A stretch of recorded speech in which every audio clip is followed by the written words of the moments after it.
अस्सलाम वालेकुम, welcome to catcher services. Friends, कैसे हैं? खैरियत से हैं? आज हम बात करने जा रहे हैं जी फेसबुक एड्स में कलेक्शन ऐड कॉपी कैसे बनाते हैं। पहले मैंने आपके साथ सिंगल इमेज और वीडियो एड्स के हवाले से बात की थी, फिर कैरोसेल के बारे में बात की थी। आज हम कलेक्शंस ऐड के हवाले से बात करेंगे। कलेक्शंस ऐड जिसकी एग्जांपल मैं आपको अगर दिखाऊं, यहाँ पे अगर देखें आपके कलेक्शंस ऐड कैसे होते हैं, तो ये आपको कलेक्शंस ऐड की एग्जांपल नज़र आ रही है। ये कलेक्शंस ऐड है। जैसे आप स्क्रॉल डाउन करते जा रहे होंगे अपनी फीड में, तो ये आपको इस तरह से ये ऊपर पेज का नेम है, नीचे स्पॉन्सर्ड लिखा है, नीचे प्राइमरी टेक्स्ट लिखा है, उसके नीचे कुछ इस तरह सी कलेक्शंस आएंगी और पता नहीं चलेगा कि किस चीज़ की सेल कितनी है, कौन सी चीज़ हमने कहाँ पे क्लिक करेंगे तो कहाँ पे हमने जाना है। ये सारी चीज़ें बिल्कुल इसमें कोई चीज़ नहीं पता होगी। आपने क्या करना होगा कि आप इस पे जब क्लिक करेंगे ना, तो आपके सामने इस तरह से ये हर चीज़ ओपन हो जाएगी। ये सबसे ऊपर जो होता है ऐसे कवर फोटो बोलते हैं, कवर फोटो बोलते हैं, और नीचे ये जो सारी चीज़ें हैं ये इन चीज़ों को प्रोडक्ट्स बोलते हैं। तो प्रोडक्ट्स में अगर देखें तो हर चीज़, हर प्रोडक्ट की जो कीमत है वो डिफरेंट होगी। डिफरेंट होने के बाद यहाँ पे ये बटन, एक ही बटन बना होगा और इस बटन पे आप क्लिक करेंगे तो ये आप स्टोर पे ले जाएगा, या आप एक सेपरेटली एक एक प्रोडक्ट को भी लेके जाना चाहें तो लेके जा सकेंगे। ठीक है, तो ये होता है जी कलेक्शंस ऐड, जो कि स्लाइडर ऐड की तरह का ही है, जिसमें ये होता है कि सारी जो होती है हर प्रोडक्ट के नीचे उसका अपना बटन नहीं बना होता, बल्कि एक ही बटन होता है जिसमें आप शॉप नाउ पे क्लिक करके उसकी वेबसाइट पे जा सकते हैं। लेकिन ये थोड़ा सा एक इसका लेआउट चेंज है, बाकी चीज़ें सारी स्लाइडर वाली हैं। तो हम इसको बनाना सीखते हैं कि इसको किस तरह से बनाते हैं। एड्स मैनेजर में जाएंगे और यहाँ पे हमने कलेक्शन ऐड इसको सिलेक्ट कर लिया। इसको सिलेक्ट करने के बाद यहाँ पे ये प्राइमरी टेक्स्ट आ रहा है जी। प्राइमरी टेक्स्ट आप कोई भी लिखते हैं, हेडलाइन आप लिखते हैं, जिस तरह से मैंने आपको पिछली वीडियोस में बताया है कि प्राइमरी टेक्स्ट आप कैसे लिखते हैं, वो कहाँ पे शो होता है, हेडलाइंस आप कैसे लिखते हैं, वो कहाँ पे शो होती हैं। ठीक है,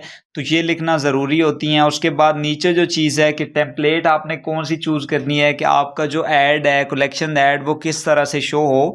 तो इसके लिए आपने एक टेम्पलेट चूज़ करनी पड़ेगी। जो भी टेम्पलेट आपको पसंद हो आप उसको लेके चलें, या जो भी एक अट्रैक्टिव सी हो, सिर्फ आपको ना पसंद हो बल्कि जो आपकी ऑडियंस है उसको भी पसंद हो, क्योंकि आप ऑडियंस के लिए ऐड रन कर रहे हैं, ना कि अपने के लिए।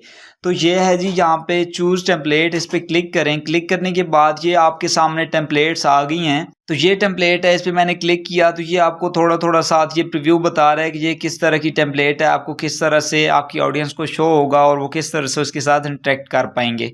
थोड़ा सा नीचे देखें तो ये वाली टेम्पलेट है। बाकी आप इनके नीचे ये डिटेल्स भी पढ़ सकते हैं कि ये किस टाइप की है और किस टाइप के बंदे के लिए ये पसंदीदा है, किस टाइप के बंदे को ये पसंद आएगी। ठीक है, उसके बाद ये यहाँ पे कस्टम इंस्टेंट एक्सपीरियंसेस को आप इस पे क्लिक करके आप न्यू भी बना सकते हैं। तो मैं इस पर अगर क्लिक करता हूँ, तो मैंने जैसे ही क्लिक किया तो ये बोलते हैं ऐड कंपोनेंट। मैं इस पर क्लिक करता हूँ। सबसे पहले आप बटन ऐड करेंगे, कैरूजल करेंगे, फोटो करेंगे, शॉप लोकेटर करेंगे, वीडियो करेंगे, टेक्स्ट करेंगे, क्या करेंगे, तो जो आपकी मर्जी है आप उस तरह से ऐड कर लें। तो मैं यहाँ पे फ़र्ज़ करें कि मैं यहाँ पे फ़ोटो ऐड करता हूँ।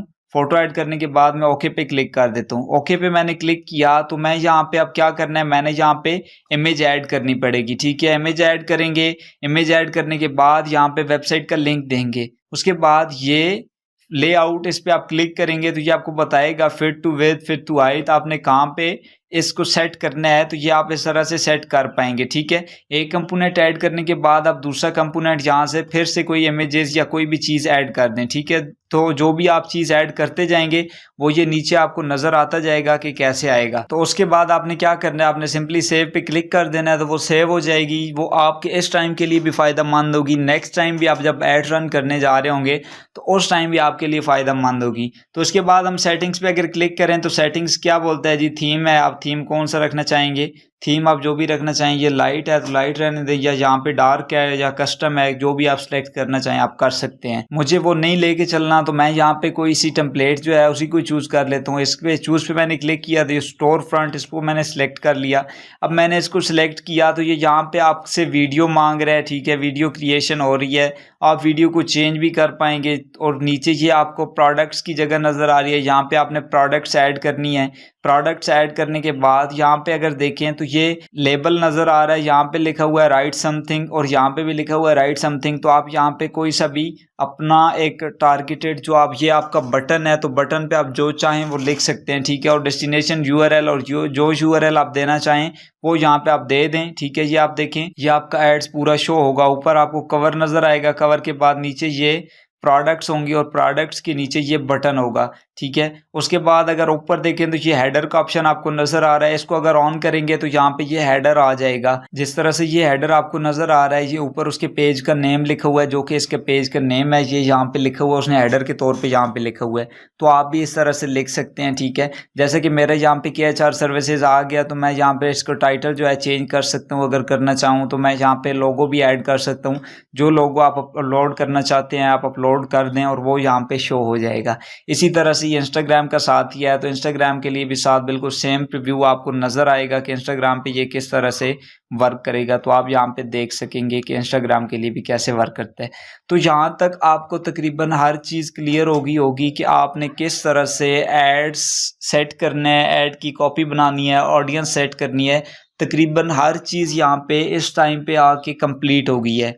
मैं काफ़ी क्वेश्चंस वगैरह देख रहा हूँ कि आप पूछते हैं कि क्लाइंट्स के साथ कैसे बात करनी है, क्लाइंट से एक्सेस कैसे लेना है, उसके एड्स रन करेंगे, उसको बजट कैसे बताना है कि कितना।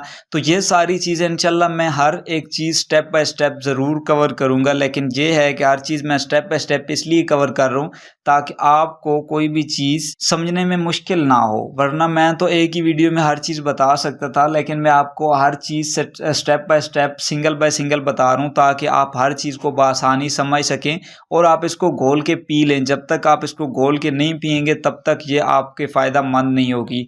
तो यहाँ पे ये आपका पब्लिश नाउ का बटन आपको नज़र आ रहा है जी। पब्लिश नाउ पे आपने क्लिक नहीं करना, क्योंकि पब्लिश नाउ पे आप क्लिक करेंगे तो ये अंडर रिव्यू चला जाएगा। रिव्यू जाने पे ये आपका मसला होगा क्योंकि आपने अभी तक पेमेंट मेथड नहीं सेट किया होगा। तो वो भी मैं आपको बताऊंगा कि आपने पेमेंट मेथड कैसे सेट करना है और कौन सा सेट करना है, सारी चीज़ें आपको बताऊंगा। क्योंकि अगर एक दफ़ा फेसबुक ने आपका एड्स अकाउंट बंद कर दिया, डिसेबल कर दिया, तो वो रीइंस्टेट नहीं करेगा। बिल्कुल 95% तक ऐसे अकाउंट्स होते हैं जो रीइंस्टेट नहीं हो सकते, वो इनेबल नहीं हो सकते एक दफ़ा अगर फेसबुक इसको डिसेबल कर दे। तो इन चीज़ों का आपने बहुत ज़्यादा ख्याल रखना है। यहाँ तक आप इसको ड्राफ्ट में रखें, ठीक है। अपने पास आप प्रैक्टिस कर रहे हैं, आप प्रैक्टिस ज़रूर करें, लेकिन इसको पब्लिश ना करें, ठीक है। ये पब्लिश आप करेंगे तो उसके जो टर्म्स हैं उसकी खिलाफ वर्जी करेंगे तो फिर आपका अकाउंट जो है वो डिसेबल कर देगा। तो यकीनन आपको यहाँ तक ये सारी चीज़ें कवर होंगी। नीचे ये पिक्सल है तो पिक्सल मैंने आपको बताया हुआ है कि किस तरह से सेटअप होता है वगैरह, सारा कुछ इस हवाले से बताया हुआ है, तो वो आपको पता होगा। अभी आप सारा कुछ करके यहाँ पे रिव्यू ऐड पे क्लिक करेंगे तो पूरा लेआउट आ जाएगा। क्योंकि मेरे पास अभी कोई लेआउट सिलेक्टेड नहीं है तो इस वजह से रिव्यू पे क्लिक नहीं कर रहा, क्योंकि रिव्यू अभी ये कोई नहीं देगा। तो यकीनन आपको वीडियो ये भी पसंद आई होगी। मिलते हैं नेक्स्ट वीडियो में, तब तक के लिए अल्लाह हाफिज़।